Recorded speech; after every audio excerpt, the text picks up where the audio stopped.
சரிடா, குழந்தைக்கு எதுவும் ஆக வேணாடா, அவன் நல்லாவே இருக்கட்டும். ஆனா அவன் அந்த வீட்டுல இருக்க வேண்டாங்கிறது தான்டா என்னோட முடிவு. எல்லாம் கரெக்ட் தான்டா.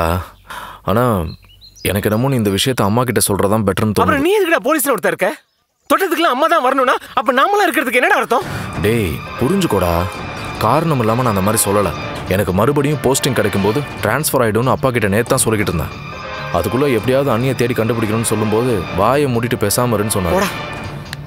சும்மா அண்ணியை நல்லபடியா காப்பாத்தி கொண்டு வரது தன்னோட பொறுப்புன்னு அம்மா சொல்லியிருக்காங்கடா. நடுவுல நாம தலையிட்டு தேவையில்லாத பிரச்சனை வந்துச்சுன்னா எல்லாருக்கும் கஷ்டம் தானடா. சரிடா, டிம்பிள் விஷயத்தை அம்மா ஹேண்டில் பண்ணிக்கிட்டோம். பட் குழந்தைய மட்டுமாச்சும் அவங்கள்ட்ட இருந்து எப்படியாச்சும் மீட்டு கூட்டிட்டு வந்தா நல்லா இருக்கும்டா. மலருக்கு அந்த வீட்டில் இருக்க பிடிக்கலன்னு சரவணன் சொன்னான்டா.